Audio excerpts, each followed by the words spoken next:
let's discuss the brand new War 3 Kingdom summons. As you guys saw, these just came out. So on this video, I'm going to be explaining all of the different heroes, where they're good at, where they're not good at. If you guys haven't, I'm actually recording this content video while I'm live. So make sure you subscribe to the channel, turn notifications on so you can come and hang out and join the conversation and hang out with us live. So diving straight into this, we're going to go through, let me just get all the way over here.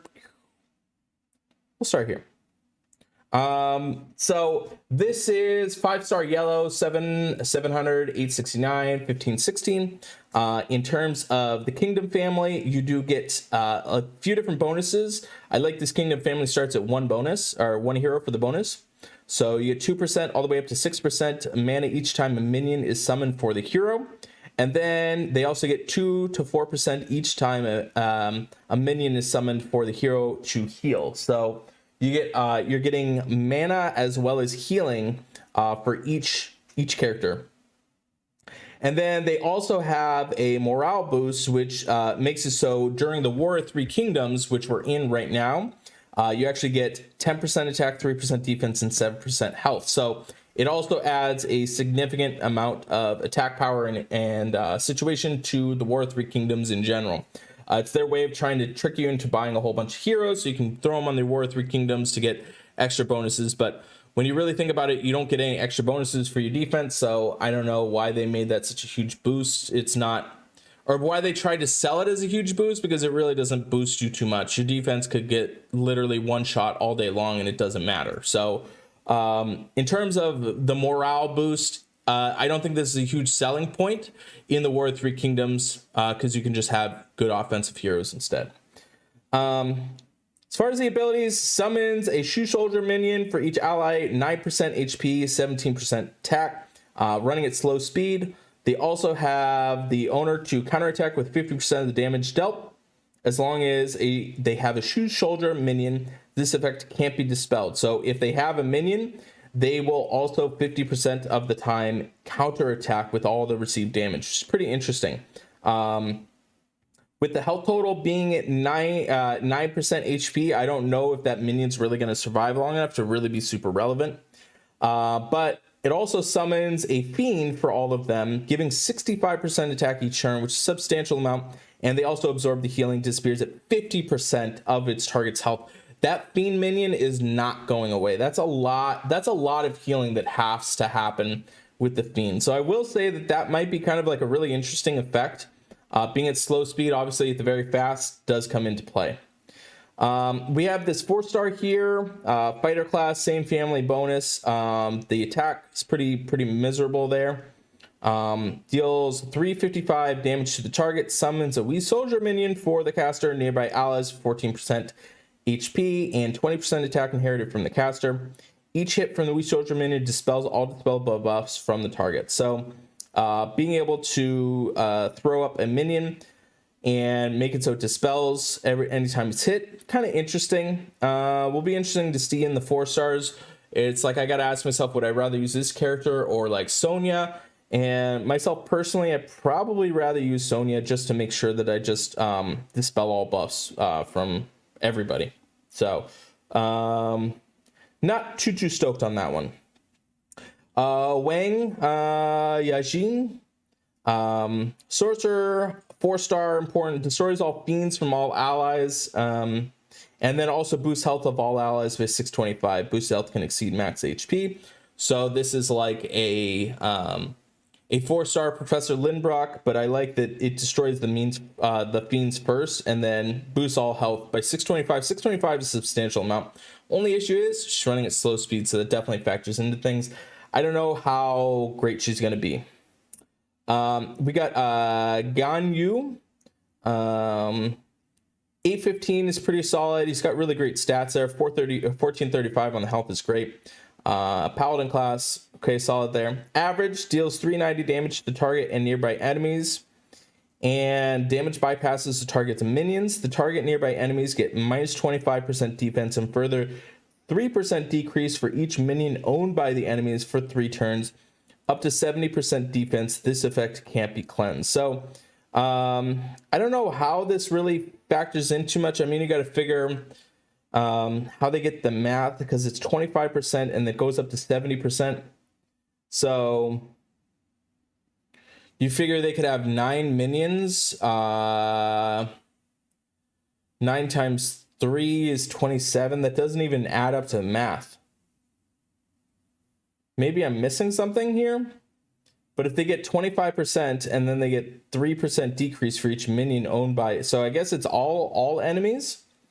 So that's got to be all enemies, because it goes up to 70% defense. Because if you have 3 on each, that's 15. 15 times 3 is 45 plus 25, so that's 70. So that one has to be, so the decrease on the defense is going to be to only the 3 enemies, but how the calculated defensive down is going to be calculated based on all of the enemies,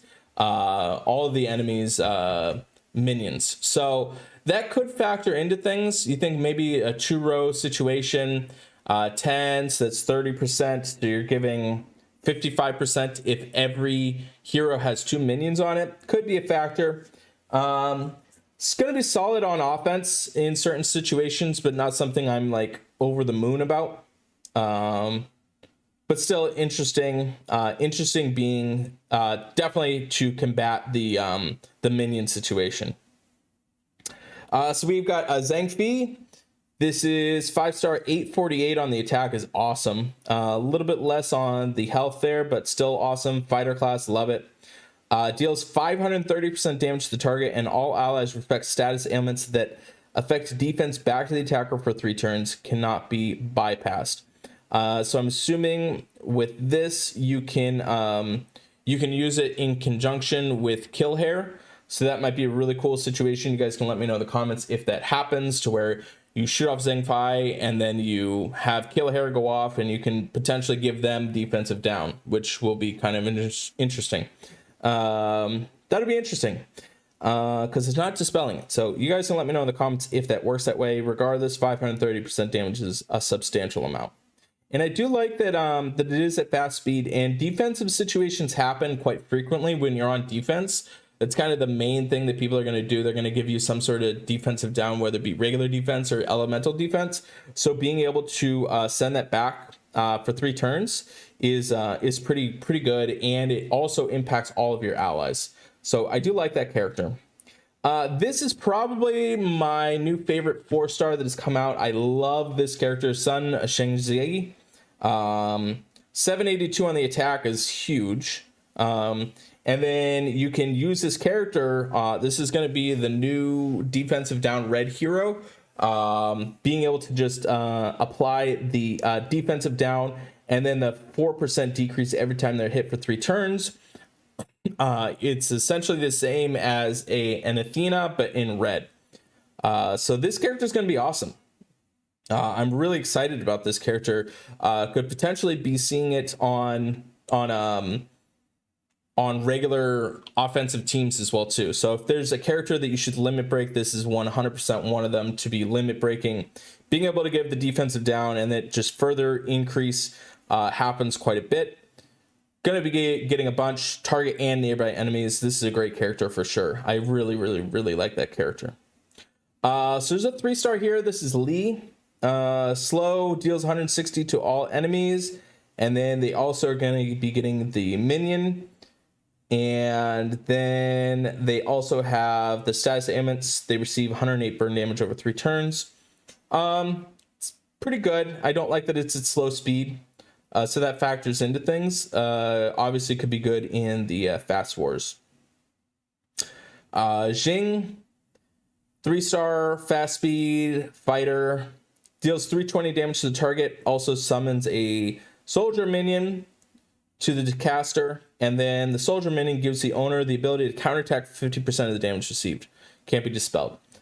He's okay for sure. Lubu, slow speed, deals 295 damage to all enemies, and then summons a mercy fiend for all enemies. The fiend damages the enemy 48% attack every turn. And then the mercenary fiend absorbs the healing, disappears up to 30% of the max. And then the mercenary fiend's target is immune to new buffs as long as the target mercenary fiends. This effect can't be cleansed. So I do like this, being able to summon just an insane fiend on them, and then being able to take away the fact that they can't get new buffs. So this could actually be pretty annoying to deal with, being that you still need 32% to heal. So I could see this guy sneaking in potentially on defense, and then just being a savage to you. I do like that he also deals with 295% damage to all enemies. So if you're not really that worried about the fiends, you could potentially just get murdered by the damage. Yao, 3 stars, average 215 to the target nearby enemies. And summons a Wii Soldier minion, 14% HP, 20% attack. And then this dispels all dispellable buffs from the target. So could be interesting, another situation with the 4-star that we had. Zuyu, 638 is pretty bad. Health is okay. Just 355, just going on here. Deals 355 damage to the target. Summons a Wii Soldier minion, 8% HP, 18% attack. And then every damage gives the target the following status elements. Receives 147 burn damage over 3 turns. I'm not too big on this one. And then this one here, this might be my favorite character that they've released in this. Fast speed, recovers 35% health to all allies at fast speed. That's insane, especially for purple. We don't have really any fast purple healers. I'm actually trying to think if we have any. And I don't even think we have any fast purple healers. You guys can let me know in the comments. But summons a lackey minion for the casters with 15% HP and 19% attack inherited from the caster. So 15% of the health, obviously you throw emblems and throw anything on this character, you're going to be gaining also a really substantial lackey minion.